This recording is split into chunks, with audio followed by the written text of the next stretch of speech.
Today we're covering 5 common system tuning mistakes that I've personally made over the years, and I just would like to share them with you. This isn't an I got you moment or preaching at you with things not to do. They're just things I've found better ways to work around or just need to keep in mind when I'm working through my process. I'm excited to share these with you. I think they'll be really practical, something you can take away and apply on your very next gig. And I would love for you at the end to let me know which one of these mistakes you have been making, or maybe you're not making these, but was a good aha moment or thing for you to keep in mind. My name is Michael Curtis. I want to help you get great results out of your sound systems. So let's jump right in.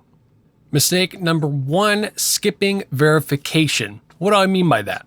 So when we're tuning sound systems, we need to make sure that not only everything in the system is behaving as expected, but our own measurement gear. So let's first talk about that. So I usually tune with 4 microphones, my ISMCOM EMX 7150s, and very first thing I do after I set everything up is I put them all in the same spot and then point them all at the same speaker. And that's up right here in this particular gig that I did behind this. And I want to make sure they're all showing me the same data. So I set the preamp on my interface all at the same gain, do a transfer function, and look at the results. So that was here on this gig. I logged that here in Smart. I was able to see that every single microphone, all 4 of them, is giving me the exact same measurement data.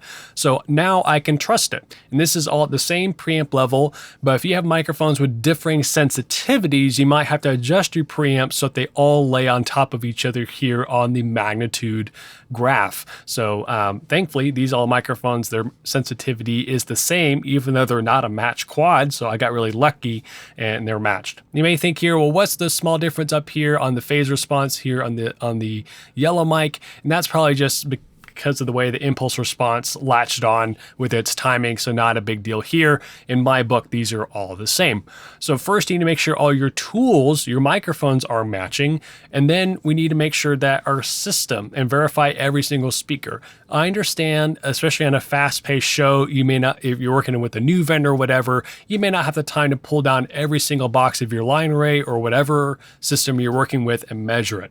But it's a good habit to have, maybe every 6 months or so if you're working for a production company, or maybe once a year or so if you have an installed system, to make sure every box is working right. So this is a KLA12 from QSC that I have on the ground. Have my microphone on the ground about 6 feet out from it. Now I'm taking measurements. So this was an installed system that I did that had 10 KLA12s. So I did this with every single box. I put out in the same preset, the same gain setting, and I logged all the measurements. So again, that's all here in Smart, and I can see that they all matched. So QSC did a good job of designing their boxes so that out the gate, they would all perform as expected. So this was no adjustments at all. It's just all 12 of these boxes right in front of everything. You can also take it a step further, and I did on this, is once I had them actually hanging in the array, I put my microphone in front of each of the KLA12, played each box, and made sure that they all look similar. Again, the microphone placement is going to be the same for each box since we're going down the array, but here's what I found. In that particular situation, it was pre-wired, their system processor, they ran 10 different lines, so 1 for each box.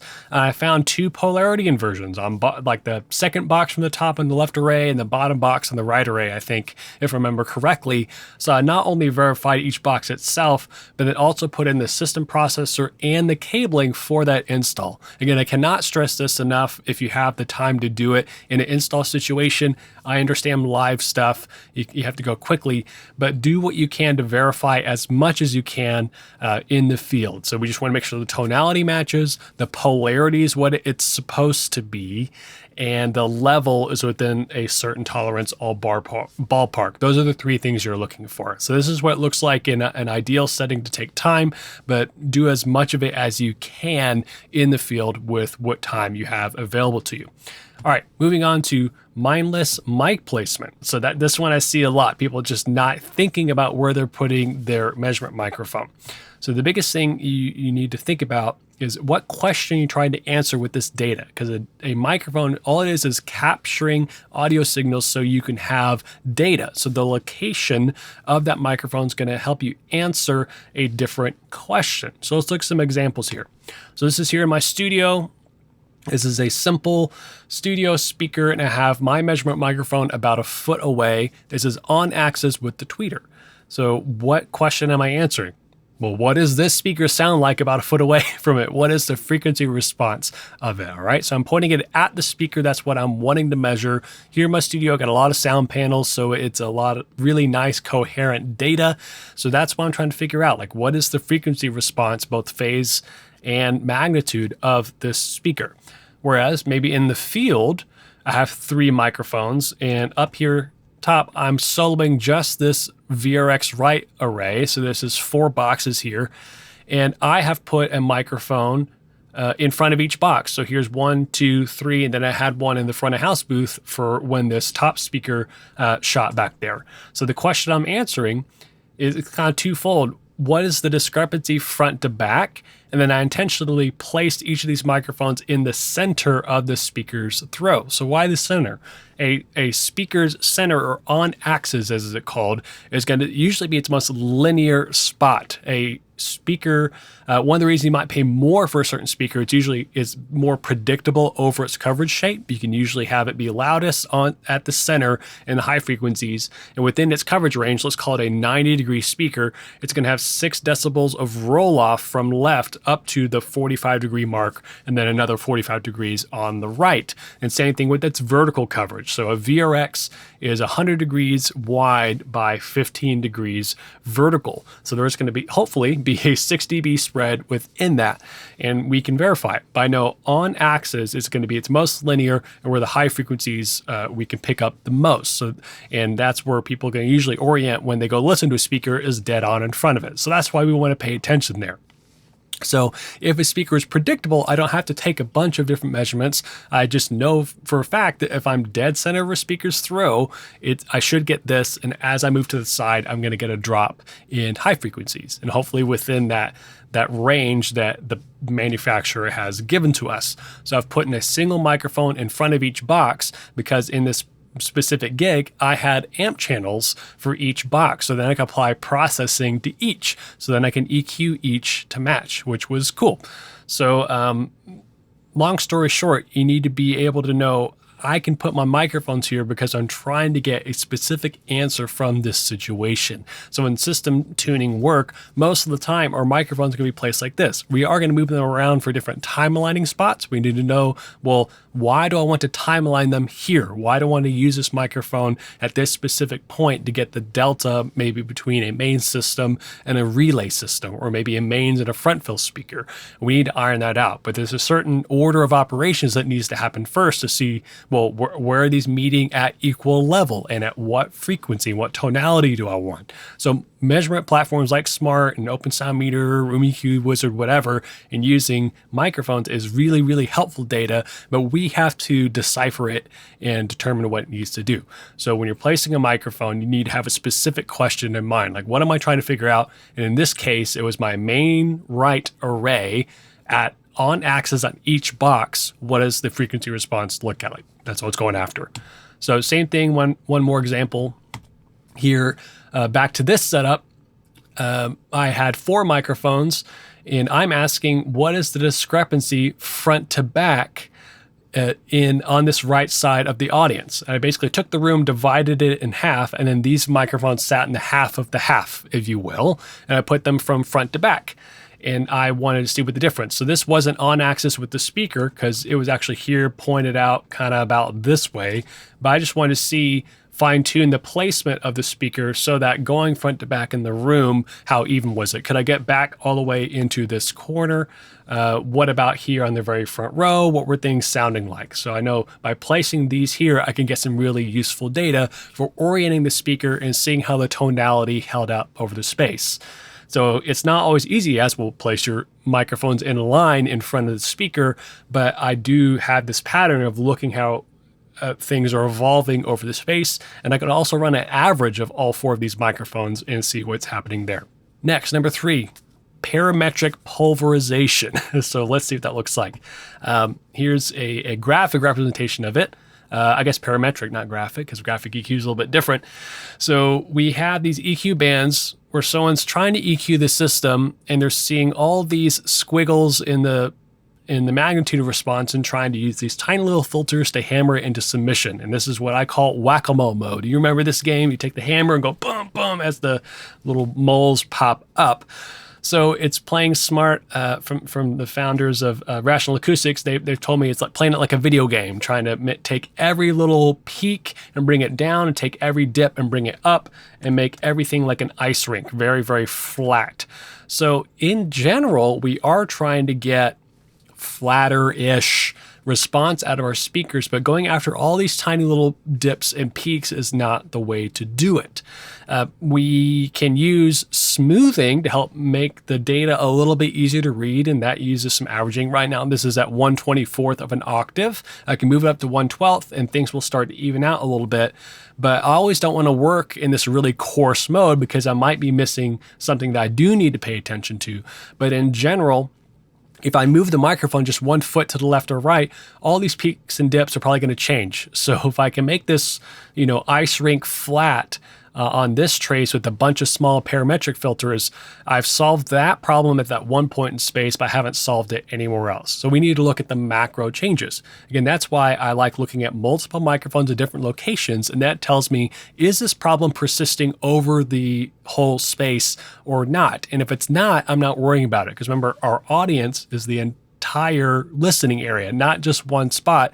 So we can't take one microphone's data and really elevate it over everything else. So we need to consider the entire audience. Again, if there's specific parts of the audience or we have limited resources, we can prioritize, but we have to look at that data. So here's actual data from the post-tuning measurement I took. So this white line is the target curve that I like to use. And I did this without the subs on, so that's why you're not seeing anything below 100 hertz or so. But those are the same 3 microphones at those 3 spots with this right array on. And I was able to get them all to match and line up here, which is great. And that's the point of what we want to do, is get their tonality to match front to back. And this is all I had to do across the main array. Put a high pass at 100, a little bit of a low mid dip, and a low pass filter way up high to get some of the super crispy stuff I didn't want. And then here was the per box processing. So channel the top boxes, I had a little dip, it looks like at 3K. And then I had the same thing at 3K, but then a high shelf, and then high shelf breaking down the bottom box. I don't think I did anything on the third box. And that was it across that entire VRX array. And I was able to get it to track along this target trace line really nicely. So I'm looking at a macro level, kind of get it to follow. And if I'm hearing any other resonances that are sticking out everywhere, I can address those. But I thought this sounded good. And again, it was minimal processing across the entire array, doing the low end. But as I get into high frequencies, that's when I can start doing it per box. And it's usually about 1 or 2K and up, I'll do top end. Then things in the low end, I'll do across the entire array when I tune. All right, moving on to our next one, doubling up crossover processing. So what do I mean here? It's very common to see on a console, even if someone's not the system engineer, on their mains output, they've got it high passed, and their subs, they've got it low passed. They think like, okay, I only want my top part of my mix to go to my main speakers, and then the bottom low frequency energy good to go to the subs.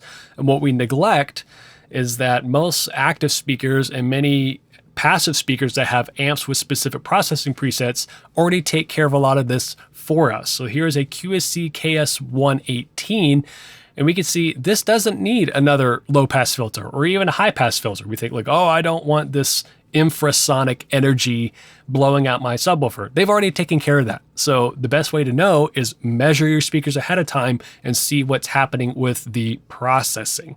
So if we really want to care about main and sub alignment, I guess in this specific instance, we do want them phase aligned throughout their crossover region. But what is their crossover region? Well, the crossover starts where they're equal in level. So in here, that's 80 hertz. And so this, I forget what speakers I had going on here, but I can know that they're going to be pretty well phase aligned because these are laying on top of each other throughout the range, which they are close and level to each other. So we can almost draw a box around where they are 10 dB from each other. And that's really where I care about most. So that'd be a little bit tighter actually. So that's like 9 to 3 dB. Anyway, so that's where I really care about having phase alignment. All that being said, applying these filters doesn't just change the frequency response, it it also changes the phase response. We're going to see it dive down or up depending on the filters that we use. So it's not, hey, let me just take out some low end out of my mains. A low shelf is going to have less phase shift and get you similar results by taking lows out if you want to shape your system that way. So I'm not going to tell you how to tune your system or say that you can't use any filters, but I just want you to be aware that there already may be some filters downstream of your console where you're doing that's doing the work for you. So measure that ahead of time and make sure you're not doubling it up, because that's what that's going to do is make a gigantic hole right here in the middle. So if we already have something going on and you just accentuated it, we're going to have nothing at 100 because neither speaker's taking care of it, because both of them have filters downstream of you and at your console, which isn't going to help anybody. All right, moving on to our last one, Toolset Unfamiliarity. So this one was really ringing home for me personally over the past 3 months or so. I found myself just not really fast or fluid in Smart, my analyzer of choice. And I said, okay, I really need to get good at this and figure it out. So back to this home setup, the best way to do it is to practice. So I got out, my cheap little two-way speaker, my measurement microphone, and my audio interface, and I practice. So not only in the field I'm using the tool, but for most of us, we're not gigging every day. We're not on tour setting up a system 3 or 4 days a week. Some of us are, but if we're only doing a couple of shows a week or we're taking some time off, we get rusty. So it's good to get fluid with these tools and figure it out. So for me personally, the way I got really familiar with Smart recently is I just finished up the Smart V8 Operator Fundamentals online class. So this YouTube playlist is here online for free. The entirety of the curriculum is here. So you can go ahead and watch this and get to really hear some of the world's best minds on this stuff explain it from the makers of Smart. It's with version 8, but all the concepts apply to version 9. So I highly suggest you do that. And if you really want a guided experience through this, what I did is I took the live class, and that means it's the same curriculum, but we also have 4 additional meetings with the Smart instructor. Mine was Michael Lawrence, and he did a wonderful job. And we had 4 2-hour meetings where we got to ask questions, go through the material, have some additional stuff. And I also took the certification exam. I got to pass. Anyway, so I feel like that's well worth the money if you really want to dive into Smart specifically. But even if that's not your jam, maybe you're using Open Sound Meter or Assistune or a different software, they really do a good job of explaining measurement theory anyway, like what is averaging? How do I read the phase graph? So I was already familiar with a lot of those concepts, but they really did a good job of putting the sand around the big rocks in the jar and helped cement those a little bit better. And I feel way more fluid operating Smart itself with the key commands, the workflow, where everything's at, how to troubleshoot it. So that was good. So it's worth it to invest in yourself so you can work faster in the field. You also look like a pro. Like if you're working and you're quick and you're smooth and you know what you're doing, that says something to people. So make sure you have a good grasp on your tool set. And usually the biggest bottleneck is the software itself. We can usually get our head around what a microphone does, what an audio interface does, but the software is only half of it. You also have to have a paradigm and a workflow to go with it. So knowing how to drive Smart and how to read the data is one thing, but interpreting it and knowing where to place microphones and why is what I love talking about more, or not more, but also in addition. So I felt like that part of my own understanding was weaker of how being really fluid with this tool. And now that I have a great understanding of the physics, have a workflow that I can trust, and I can drive the tool really quickly, I feel like things are really coming together. Again, I'm not God's gift to system tuning or anything, but I feel like that was a hole in my own journey. So I encourage you to invest in your own tool set. All right, let's recap here our 5 common mistakes. First is skipping verification. Take the time to do it. Again, I know most of our shows are a rush anyway, but I would almost always verify and not tune, then tune and not verify. Because if I'm doing a center sub setup and I have 2 cabinets together and one of them's polarity inverted, guess what? No one's hearing below 100 hertz. So I need to make sure those are matched. So getting polarity and level really dialed in on each of your boxes is really helpful. Number 2 is mindless mic placement. So always ask yourself, what question am I trying to answer with this placement? Be intentional about that, or multiple microphones for that matter. Number 3 is parametric pulverization. So go easy on using these tiny little notch filters and work with broad strokes so that you can get the tonality where you want it. I'm not against using parametrics if and when you need it. If it is a problem that's showing up persistently over and across the entire space, go for it. I'm not afraid of the phase gremlins that show up if you go narrow. If it's a minimum phase issue, complementary EQ will solve that phase problem anyway. So don't be afraid to do it, but just know why you do it and have really good reason for it. Number 4 is doubling up crossover processing. So make sure and check downstream of your desk if you're mixing and knowing what's happening with the system. That's why I really like, if able to, have a separate system processor after the desk and not have it within the console, so you're not having to wear those both of those hats with the same hardware, but you don't always get that. Number 5 is having toolset unfamiliarity. So take the time to get to know your tools, take classes if you can, figure it out, whether that's Smart, Open Sound Meter, whatever software you want to use. It could be just the system tuning process as a whole, learn that, but having repeatable workflows that you're fluid with will pay dividends no matter what's going on. All right, I really appreciate you joining me today. These were the 5 common system tuning mistakes I see again and again. Hope this is helpful to you. My name is Michael Curtis, and I'll catch you on the next one.